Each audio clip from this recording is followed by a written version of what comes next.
الف لام میم ذالک الکتاب لا ریب فیہ ھدی للمتقین۔ ترجمہ: الف لام میم، یہ وہ کتاب ہے جس میں کسی قسم کا شک نہیں، یہ پرہیزگاروں کے لیے ہدایت ہے۔ تفسیر: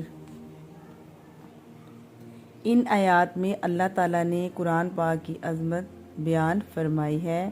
الف لام میم وہ حروف ہیں جن کا حقیقی مطلب اللہ ہی بہتر جانتا ہے، قرآن کے اعجاز اور اس کی گہرائی کی علامت ہے۔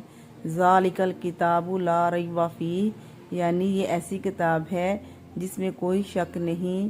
یہ بات اس بات کی دلیل ہے کہ قرآن اللہ کا کلام ہے، اس میں کوئی تبدیلی، غلطی یا شک کی گنجائش نہیں۔ ھدی للمتقین، یعنی یہ ہدایت ہے ان لوگوں کے لیے جو تقوی اختیار کرتے ہیں، یعنی وہ لوگ جو گناہوں سے بچتے ہیں، جن کے دل اللہ کے خوف اور محبت سے بھرے ہوئے ہیں۔ قرآن ان کے لیے روشنی، سکون اور راہ نجات بن جاتا ہے۔ یہ آیت ہمیں یہ سبق دیتی ہے کہ قرآن صرف پڑھنے کی نہیں بلکہ سمجھنے اور عمل کرنے کی کتاب ہے۔ جو دل صاف نیت سے اس کی طرف آتا ہے، اللہ اس کے لیے راستے آسان کر دیتا ہے۔ Close to Allah, please subscribe, like my channel.